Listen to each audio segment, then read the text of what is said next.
I live in Williamston. I lived in the same house for 34 years, 35. Been married to my wife for 31 years this coming Wednesday. And unfortunately, I got to fly back to Monterrey, Mexico at 7 o'clock Wednesday morning. So she's not too excited about my work, and she's not too excited about me running for the Senate District 4. The reason that is because I give my whole heart and soul to what I believe in. And I passionately believe in you, the voters. Our state, our government, federal, state, municipalities, we're in a mess. They seem to think money grows on trees. So let me talk about money for a second. How many people in this room know how much money a Senate for South Carolina or House of Representatives gets paid to go to Columbia Tuesday, Wednesday, Thursday, January, February, March, April, May? They claim they're not going back in June again. How many people in this room know what the salary is? Show of hands, please, what that salary is. $10,400. I want you to think about that. How can you, the average, me, I'm an average common person. I don't own a big corporation. I'm not retired with plenty of pension money coming in already. But I am very fortunate that I have controlled my financial life. At the stage I'm in right now, I don't owe anybody anything. So the reason I can go to Columbia to represent you is because I don't have to be at home making a whole bunch of money. 15, 20 years ago, I owed about $10,000, $12,000 a month. The most burdensome, terrible thing in the life you could imagine. I was highly involved in rental property, stuff going on. I decided then I wanted to make less money the rest of my life.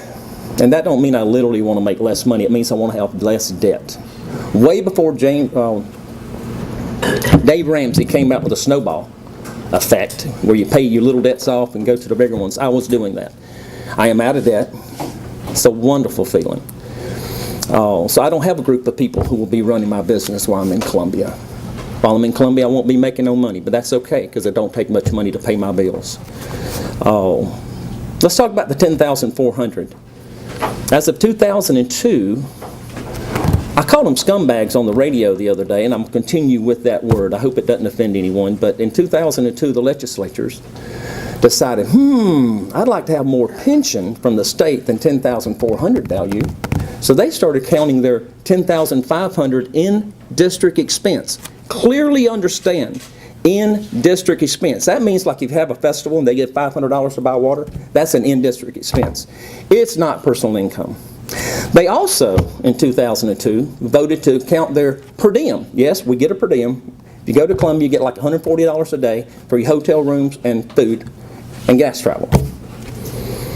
They count that toward their income. Now the purpose in that, they're getting a pension from the state based on 30-something thousand added to their little kitty instead of $10,400. They got caught on the carpet in 2012. All the new people who go down there, such as any of us up here that might get elected, or anybody else in any other race, they don't get that benefit. They saved it for themselves as of 2012. So all the little scoundrel scumbags that are down there now are getting $30,000 pension built up, raping our state pension program, in my opinion. Even though they contributed to it, it's income. You only pay into the retirement system based on income, not your expenses. Education.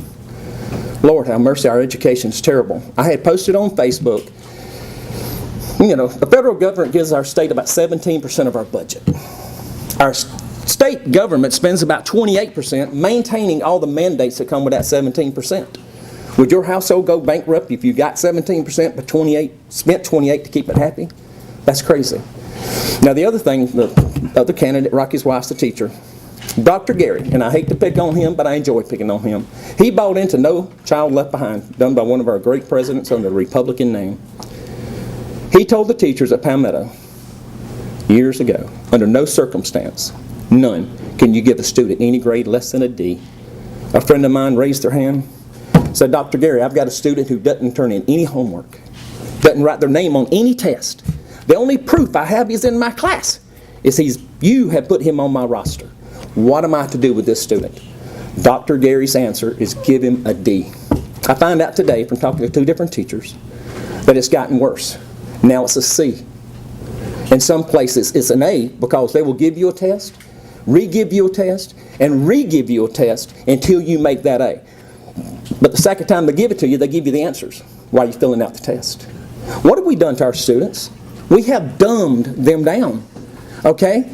It's not our students' fault. The students who don't want to be in school, I'm sorry. School is the most precious, other than worshiping God and voting. Number one is God. Number two is voting. Number three, the most precious privilege we have in the United States of America is a free education.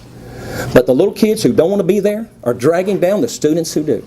The students who worked hard to get a D, worked really hard to get a C, they look at the little punk that gets a D and does nothing. And what do you think they do? Free ride. They quit working hard. Road tax. You know, down in Columbia, they wanted to, and at first I thought Nikki was brilliant.